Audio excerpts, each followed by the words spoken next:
vamos lá para nossa sexta aula, tá? Nossa aula de número 6. A gente vai estar falando agora da prospecção. A gente vai estar entrando agora no funil aí de vendas, nesse comecinho aí, né? No topozinho ali do funil, tá? Peço aí para vocês tiverem caderno e caneta aí, sempre anotar, tá sempre prontidão aí para anotar coisas importantes, ver se falta um insight outro ou uma ideia. Então fiquem atentos aí, tá? É uma aula ainda rápida, tá? A prospecção não é algo tão complexo ainda, mas é a base aí de toda a sua prospecção, né? De todo o seu funil, né? No caso. Então ele começa aí de uma forma bem devagarzinho, mas essa aula ela é muito importante, né? Nem a aula em si, mas esse primeiro passo da prospecção ele é muito importante, porque ele é o começo da venda. Né? Imagina uma sementezinha, né? Você tem que pegar essa semente para plantar, para colher no futuro os frutos dela. Né? Então é basicamente isso. A sua venda, o seu fechamento só vai ocorrer se tiver essa prospecção, se você plantar essa semente. Beleza? Então vamos lá, vamos estar dando início. O passo mais importante da prospecção é a clareza do seu público-alvo. Prospectar significa encontrar os principais clientes ou leads que possuem todas as características de quem compra a sua solução e conseguir falar com eles. Bom, então nada mais é que a prospecção é você começar a atirar, né? Vamos dizer isso, você vai começar a atirar e nada mais importante que ter uma mira ajustada, né? Porque essa mira, na verdade, é seu público-alvo, né? Lembra lá do público-alvo? Então a prospecção é você começar a atirar, você querer encontrar o seu público-alvo, né? Então é aquilo, né? Não adianta você sair atirando para todos os lados. Você tem que ter uma mira ajustada para atirar somente em quem você quer alvejar, beleza? E o objetivo dessa prospecção é você conseguir marcar uma apresentação, né, do seu produto. Você vai prospectar, chamou a atenção aí do seu lead, né, do seu prospecto, você vai fazer a apresentação do seu produto, beleza? E para uma prospecção assertiva, né, nada mais claro, você precisa de um público-alvo bem definido, tá? A gente volta lá naquele assunto. E para isso você precisa falar a mesma língua do seu prospecto, tá? Você precisa estar no mesmo lugar que o seu prospecto. Você precisa se identificar com a solução dos problemas do seu prospecto. Então você tem que estar onde ele está. Se ele está, sei lá, na rua, você tem que estar na rua. Se ele está na internet, você tem que estar na internet. Ele está no YouTube, tem que estar no YouTube. Você tem que estar no mesmo local que o seu prospecto está, beleza? Você tem que fazer esse acompanhamento, tá? E eu lembro até de uma história agora, né?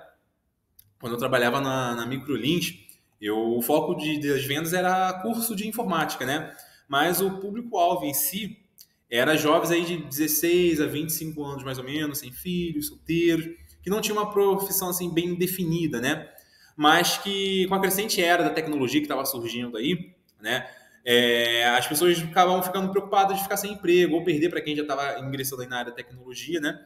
Esse era mais ou menos aí o público, né? Mas eles conseguiram pegar aí mais ou menos que a técnica se baseou, ela fez uma base, né, de criar um cenário ruim, né? Pô, se você não entrar agora na tecnologia, não saber mexer na internet, né, na informática, você vai ficar para trás, você vai perder emprego, vai ser substituído. Basicamente o que a gente está vendo hoje, que às vezes com algumas IAs, né, muito guru aí de internet, quer botar medo em empreendedor se não tiver uma tecnologia avançada, e cara, principalmente na área de vendas, isso não tem nada a ver. Tá? Mas essa é uma das técnicas que eu até falei um pouquinho antes, né, de criar cenários horríveis, né, para você ali, crescer ali o nível de consciência do cliente, beleza? Mas qual é a pegada que eu tive na Microlins? Eu reparei, né, a gente tinha uma coisa chamada de cursos particulares, né, aulas particulares que pagavam um pouquinho melhor. E era um público um pouquinho mais diferente, né, era uma demanda um pouco assim reprimida do público original, né?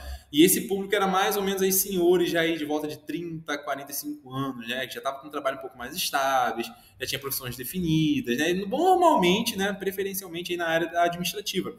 Que eu utilizava bastante pacote Office, né? Mais Excel e Word, às vezes PowerPoint para fazer uma apresentação.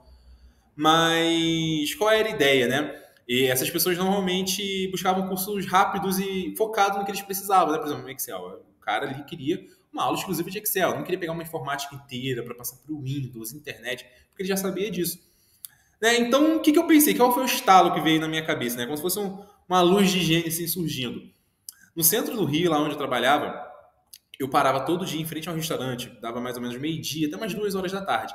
E lá eu abordava todo mundo que entrava e saía nesse restaurante. Ficava 2 horinhas ali, era coisa rápida. Né? E eu estava sempre com uma pranchetinha na mão. O que eu fazia? Eu abordava esses clientes com a prancheta na mão e ali mesmo já estava qualificando eles, dizendo que estava fazendo uma pesquisa, né, de tecnologia, trabalho e como isso estava interligado, né, como um afetava o outro. E aí eu fazia perguntas tipo assim, com o que você trabalhava, se você fosse mais avançado nas ferramentas de trabalho hoje, né, qual seria a chance de você ganhar mais, de ser promovido, né? Qual seria o horário, se você pudesse estudar, que seria mais confortável para você chegar nesse resultado, né, de promoção ou ganhar mais. Às vezes até mesmo reconhecimento, tá? Tem muito profissional que não liga muito para dinheiro, gosta de reconhecimento, né, de status. E nisso eu já ia desqualificando quem não trabalha com informática, né? Ali na pergunta mesmo. Então eu conseguia prospectar e ali mesmo eu já desqualificava quem não era meu público-alvo, né? Pô, quem não trabalha com informática, quem não tem interesse em mudar de área, já não vou abordar, já não vou perder tempo com esse cliente, né? Então com essas informações, né, com as informações que eu pegava, eu já sabia quem tinha dinheiro para pagar, qual era o horário que eu oferecia as aulas, né? Porque eu já tinha marcado ali mais ou menos, já tinha me respondido isso, né? E cada entrevista ali rápida, cara, era coisa assim de 3 minutos, 5 minutos no máximo, dependendo do cliente. Tem cliente que gosta de falar muito, tem cliente que falava pouco, né? E ali no finalzinho já deixava um panfletinho ali da Microlins, né? Com um voucherzinho escrito à mão mesmo. Eu pegava uma caneta e escrevia ali, vale 10%, né? Eu dava um voucher de 10% de desconto em qualquer curso. E ia embora, finalizava. Mas já no dia seguinte, a segunda coisa que eu fazia, né, depois de abordar, eu fazia uma segunda coisa, porque a primeira coisa de qualquer vendedor é confirmar agendamento do dia. Tá? Isso tem que ser claro também para todos os vendedores. Tá? A primeira tarefa de um vendedor no dia é confirmar os agendamentos que ele tem para aquele dia. Tá? Então, a segunda coisa que eu fazia, depois de confirmar esses agendamentos, era ligar para esses prospectos que eu tinha pego no dia anterior. Né? E ligava eles para conhecer a unidade, para resgatar cupom, para apresentar os cursos disponíveis que poderiam ser interessantes para eles, sem objetivo de vendas, tá? Apenas para apresentar algumas soluções que eles poderiam ter dentro do trabalho, né? E como isso poderia ajudar a alavancar a carreira, ganhar promoção, o que ele me falou ali que tinha de objetivo naquelas perguntas, né? Então, como eu já tinha pego basicamente todas as informações necessárias ali do cliente, meio que eu já tinha um padrão de objeção, né? Então, eu sabia exatamente o que eles iam falar, o que eles poderiam jogar ali de objeção. Então, era fácil quebrar essas objeções, tá? Porque eu já tinha a ideia baseada ali, bem montuada ali, da média de objeção desses clientes. Então, tudo que eu precisava era literalmente alinhar a profissão do cliente com um curso que ajudaria ele a negociar valores, né? Tipo, o que eu ia oferecer para ele, como eu ia negociar, qual seria o curso que ia fazer essa alavancagem. Se fosse um Excel, ia dar uma aula avançada de Excel. Se fosse de Word, seria de Word, Proxy, né? Que tem aquelas ferramentas avançadas no Excel, tinha MS, enfim, vários outros cursos que eu baseava, eu oferecia o curso certo para a dor certa, né? A solução certa para a dor certa. Se o cliente queria aprender Excel, eu jogava Excel avançado. Ah, ele quer se especializar em rotinas administrativas, que também tinha, tá? Eu tinha curso de informática, próprias rotinas administrativas, na própria Microlins também. Enfim, a ideia que eu quero que vocês peguem é essa, é jogar a solução para a dor que o cliente tem, beleza? Então, quando eu negociava com eles, já tinha um cupom, né? Então, assim, o ideal é você sempre ter uma margem de valores que escalam pelo menos 2 vezes aí, né? Você tem uma arma aí de negociação. Tá? Então, se, por exemplo, se o valor, né, que eu quero vender é R$ 1.000 e eu tenho que escalar aí pelo menos 2 vezes, sendo que ele já tem um cupom de desconto, o que eu posso oferecer é mais ou menos aí 1.300. Né? Porque se eu jogo um cupom de desconto, ele já pode ficar satisfeito com o valor. Né? Porque, pô, realmente o cupom é válido, porque muita gente não acredita no cupomzinho, tá? No voucher. Acha que é uma coisa furada, ainda mais escrito à mão. Né? Então, eles gostam de testar isso, eles gostavam de testar, chegar ali na hora, pô, vou ver se esse cupom é válido. Porque isso já despertava a curiosidade na hora que eu ligava para eles, agendar uma visita. Né? Pô, vou ver se é válido mesmo. Porque se eu gostar, eu vou ter um cupom de desconto. Se não gostar, eu vou processar. Muita gente gosta disso. Tem muito cliente que é assim, que é barraqueiro. Ah, se não for do jeito que eu quero, eu vou processar. Se não for assim, eu vou processar. Qualquer coisa ele quer processar. Então, o cliente ia na unidade com essa intenção. Né? Eu já tinha a noção de valores. Então, por exemplo, se eu tenho que escalar 2 vezes, o que eu fazia? Eu vou dar um cupom de desconto, 10%. Né? Eu jogava o valor um pouquinho mais para cima e dava o cupom. Não estou satisfeito, depende da negociação. Eu já pedia, sabe o quê? Indicação. Eu não posso dar desconto também de graça. Entendeu? Eu não posso jogar desconto avulso, desconto vicia, desconto é ruim, desconto desvaloriza o seu produto. Tá? Então, cuidado com o desconto. Então, para dar mais desconto além do voucher, eu pedia 10 indicações para eles. Porque se ele me dá 10 indicações, eu consigo jogar ali, pelo menos arredondar para R$ 1.000 o valor, se ele quiser fechar ali comigo ali na hora, e somente na hora. Tá? A venda tem que acontecer na emoção. Ele não pode, o prospecto, o cliente, ele não pode sair dali. Claro, acontece de não fechar, não vai ser todos que você vai fechar na hora. E vai ter alguns que vão fechar depois. É normal, a pessoa tem que pensar, às vezes, ver conta, tá mesmo sem ter um interesse legítimo. Mas tem que ter o vendedor excelente, o vendedor de sucesso, ele tem na cabeça que a venda tem que acontecer na hora. Porque se ele não fechar na hora, 90% das vendas não vão acontecer. Tá? Então vamos lá. Então eu pedi as indicações, né? E na época não tinha nem Pix para facilitar. Tá? Normalmente era parcelado em mais de um cartão, era 2, 3 cartões que as pessoas usavam. Então, enfim, na negociação ali eu já jogava ali o desconto, já vi os dias, já alinhava os dias, os horários que ele ia estudar. E a conversão era altíssima, tá? A conversão aí era por volta de 70% que eu lembro da época, que fechava ali na hora. 10% aí ficava de pensar e fechava depois de um processo de follow-up, né? A gente vai entrar nesse processo de follow-up aí, lembra do acompanhamento. E outros 20% acabava não fechando, tá? Então, assim, não é 100%, você nunca vai fechar todos os clientes, todos os prospectos. Lembra que o jogo é número, vendas é um jogo de número, tá? Então, você tem que atender mais para fechar mais. Então, assim, não tem que ficar desesperado se não fechar uma venda ou outra, beleza? E claro, com isso, obviamente, o faturamento estourou nos próximos meses aí da Migrolins, né? Não é à toa que virei gerente, enfim.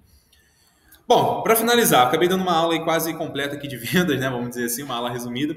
Mas a gente vai aprofundar um pouquinho mais em cada etapa aí do funil, né? A gente vai seguir um pouquinho aí, eu falei de qualificação, já falei de apresentação, negociação, follow-up. A gente vai seguir devagarzinho, tá? Nessa hora, eu acabei vendo essa lembrança aí. Mas é para você mais ter uma noção mais ou menos de como eu sigo as vendas, né? Como eu segui, no que eu me baseei. Né? Pô, isso aí a época de Micronin foi meu primeiro emprego, entende? Então, assim, eu tinha meus 18 anos, estava novinho, estava ali no auge ali, entende? Então, assim, minha cabeça funcionava a mil, né? Então, você tem que entender que essa base ela funciona até hoje. É a base que eu aprendi, é a base que eu conheci, que fui adaptando e funciona até hoje, tá? Então, para resumir, eu prospectei na entrada, olha só as etapas que eu fui fazendo, né? Eu prospectei na entrada do restaurante, eu já qualifiquei cada cliente ali na própria pesquisa, eu apresentei presencialmente na unidade como o meu produto iria solucionar o problema, mesmo que eu mesmo joguei na pessoa. Às vezes a pessoa está ali almoçando, não está nem pensando que ela quer, se ela quer uma promoção, se ela quer ser reconhecida. Às vezes até pensa, mas não está focada naquilo. Mas quando eu chego e jogo esse problema, pronto, fica uma pulguinha atrás da orelha ali do cliente, tá? Na própria apresentação, eu já sabia as objeções, né, que as mais comuns eram o horário, por isso aula particular, né, que pode ser feito em qualquer dia, em qualquer horário da semana que o cliente tiver disponível. E o pagamento que era parcelado. Como era um valor um pouquinho mais alto, essas aulas particulares, o pagamento era só parcelado, tá? E os valores, né, nos valores eu não informava sobre o cupom, simplesmente informava que o valor que o cliente, né, prontamente informava, né, e ele mesmo já dizia que tinha cupom, né, como eu falei, lembra, ele ficava com curiosidade, então, para chegar na negociação, ele mesmo apresentava, ele mesmo já jogava o valor, né, ele mesmo já demonstrava o interesse, né, ali mesmo já sabia se o cliente tinha interesse, porque se ele não fala do cupom, eu posso sugerir que ele não está tão interessado ainda, mas se ele fala do cupom, é porque ele já está com a venda fechada. Se ele falar, não, mas eu tenho um cupom aqui, perfeito, é venda fechada. Não perfeito, excelente. Vou aplicar aqui, vai ficar no valor X, Y e Z. Vamos fechar aqui agora. Acabou. Basicamente acontecia assim, olha, o máximo que eu posso tentar fazer para você aqui é R$1.000, com esse cupom, mais suas indicações. Se eu conseguir parcelar esse valor para você de R$1.000, você vai pagar no cartão Master ou no cartão Visa? Entendeu o que eu quis dizer? Reparou que eu não perguntei qual vai ser a forma de pagamento? Porque só fala assim, pô, você vai pagar como? Só pode falar assim, pô, não sei, vou pensar, vou ver qual a melhor forma. Mas quando eu já especifico a forma de pagamento, eu já entro no subconsciente dele, como se ele já tivesse decidido estudar. Que a única coisa que faltava ali é a forma de pagamento ali, para ele decidir na hora, entendeu? Aí se ele falar Visa, pô, então perfeito, seja muito bem-vindo, enquanto já estou realizando ali o fechamento, ali o pagamento. Já dou ali o papel de indicação para ele dar os números de contatos, entendeu? Para ele beneficiar ali também outras pessoas, enfim. Enquanto eu já estou pegando identidade, fazendo um contrato e realizando ali o fechamento, né? E após 2 aulas, eu tinha esse costume também de entrar em contato perguntando como foi a experiência, o que ele estava achando. Isso é um pós-venda. A gente vai entrar mais detalhado bem mais para frente. Mas esse pós-venda é muito importante, tá? Não pode passar pós-venda. Vendedor bom é pós-venda. Tem empresa que terceiriza um pouco esse pós-vendas, né? De repente não é um setor de vendas, de repente tem um setor específico de pós-vendas, tá? Mas é bem mais comum o próprio vendedor fazer esse trabalho de pós-venda. Até porque, se for feito um trabalho de pós-venda bem feito, é muito mais fácil desse cliente voltar para comprar e indicar mais pessoas para comprar, né? Ou seja, vai entrar mais dinheiro para o vendedor, entendeu? Então, assim, é bom que o vendedor, né, já tenha isso na mente, que ele que vai fazer esse pós-vendas, para ele ganhar mais também, tá?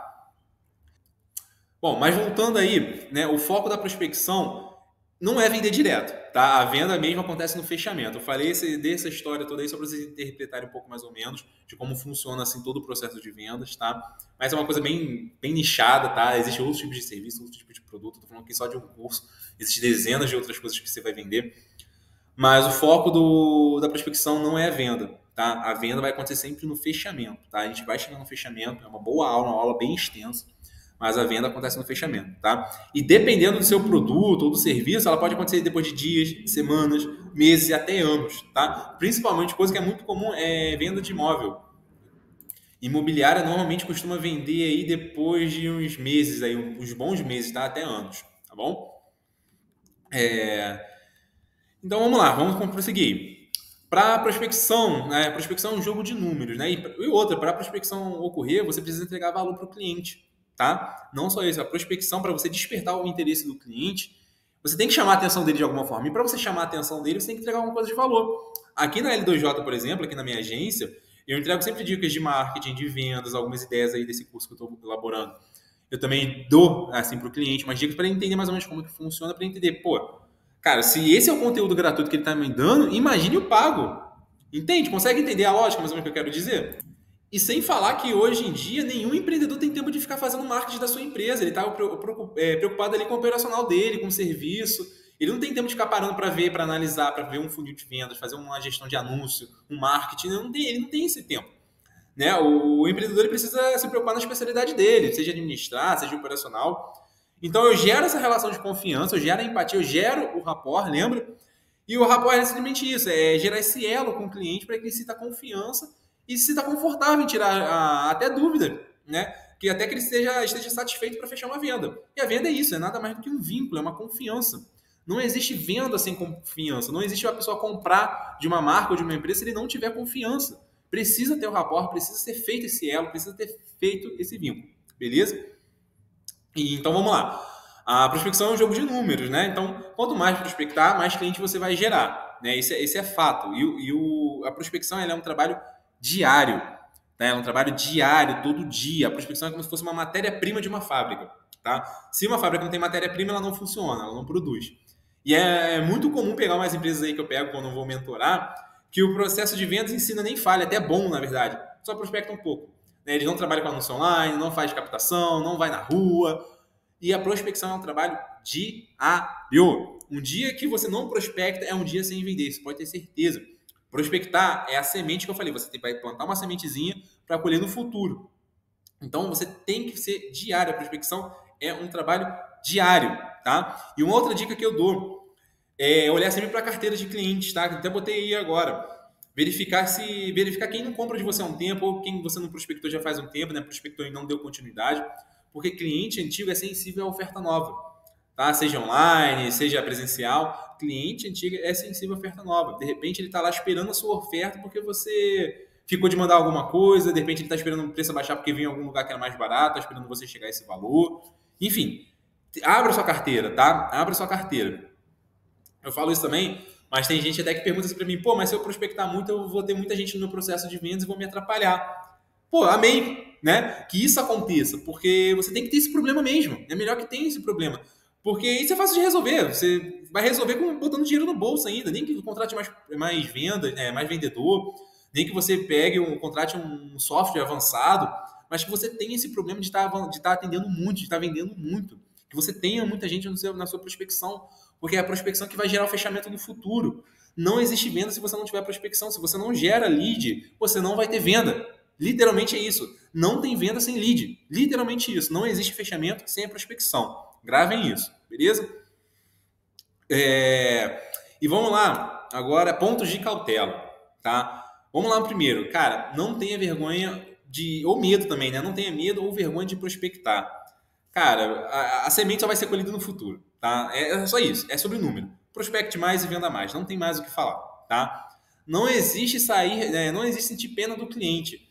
Olha, se isso acontece, ou você não acredita no teu produto, ou você está vendendo a coisa certa para a pessoa errada, tá? Se você não acredita no seu produto, você não vai vender para ninguém. Essa é a realidade. Você precisa acreditar no que você vende. Você precisa estar na sua cabeça que a solução que você oferece é a solução certa, é a solução melhor do que o seu concorrente, é a solução que vai mudar a vida dele. Isso precisa estar bem internalizado na sua cabeça, tá? Vendedor bom, vendedor excelente tem isso na cabeça. Se o vendedor não acredita no produto, ele não vende. Se você não acredita no produto que você está vendendo, não venda. Literalmente isso. Se você não acredita no seu produto, você não vai vender e acabou. Tá bom? Acredite no seu produto. E outra, o cliente sente isso também, tá? Se o cliente sentir que você não está confiante no próprio produto, esquece. Na venda, todos os sentidos são percebidos. Todos. Os 5 sentidos até mais. Até o 6º sentido é percebido. Tá? Então, se você não está confiante no seu produto, esquece. O cliente também não vai estar confiante. Tá? Próximo ponto aí. Não ache que você está forçando uma venda. Cara, realmente, na venda não existe e se, eu acho, seja profissional, tá? Você tem que ser profissional. Se você não é profissional, não segue o funil, não utiliza a linguagem que o seu público-alvo utiliza, você se torna um chato. Aí você vira um vendedor chato, tá? Então, não force venda, não ache que está forçando uma venda, tá? Se você falar é sim, é não, com confiança, beleza? Qual é o próximo ponto aí? Não dê voltas, seja objetivo no processo de vendas. Se você tem um reconhecimento da dor do seu prospecto, você tem um jogo na sua mão. É fato. Faça todos os passos como se a venda já fosse sua. Tenha essa confiança, tá? A confiança, eu costumo dizer que a confiança ela exala, né? A confiança ela é sentida pelo cliente, tá? Mas tenha um cuidado, tá? A confiança exagerada, a confiança demasiada, ela fede. Tá? Eu vou falar isso um pouquinho depois, mas a confiança demais também atrapalha a venda, tá? Você tem que saber qual é a medida certa ali da sua confiança para que o cliente não se sinta pressionado e para ele que sinta a sua confiança de forma correta, tá? Não dê voltas, seja objetivo no processo de vendas. Se você tem o reconhecimento da dor do seu prospecto, estou repetindo aqui, perdão. Não ache que prospectar demonstra desespero. Tem gente que acha que prospectar é demonstrar desespero, né? Você chegar, abordar, oferecer alguma coisa. E assim, na sua cabeça precisa estar claro que é o cliente que precisa de você. Tá? É você que tem a solução para o problema dele. Não você que precisa do cliente. Tá? Claro, a gente sabe que a gente precisa do cliente, precisa vender. Mas você tem que estar internalizado isso, porque o cliente ele vai sentir isso. O cliente ele tem que sentir que é ele que precisa de você. É ele que tem o problema. E você tem a solução. Acabou, é o casamento perfeito. Entende isso? Você tem que internalizar isso. Lembre-se que os sentidos são percebidos. Ele precisa entender, você precisa exalar essa confiança, exalar que é ele que precisa de você. É você que tem a solução, é ele que está buscando a solução. Beleza? E para a gente finalizar aí, qualquer etapa do funil mal feita dentro do processo de vendas, quem vai pagar a conta é a etapa do fechamento. Eu acho que eu já até falei isso, na verdade. Mas essa é a realidade. Se você prospectar mal, se você apresentar mal, se você fazer um acompanhamento mal, você não vai ter o fechamento. É o fechamento que vai pagar. Beleza? Então, assim, comece a controlar seus números, tá? Pra gente finalizar aí. Comece a controlar seus números, comece a prospectar a partir de hoje. Se você não prospecta hoje, você não vai vender amanhã. A prospecção é um trabalho diário, beleza? A gente tem que ter esse compromisso. Então, assim, quantas pessoas você já prospectou hoje? E das que prospectou, quantas delas você já apresentou seu produto? Você tem mais ou menos essa noção? Tem esse número? Então, a partir de hoje, comece a controlar seus números, beleza? A gente finaliza aí e vamos para a próxima aula.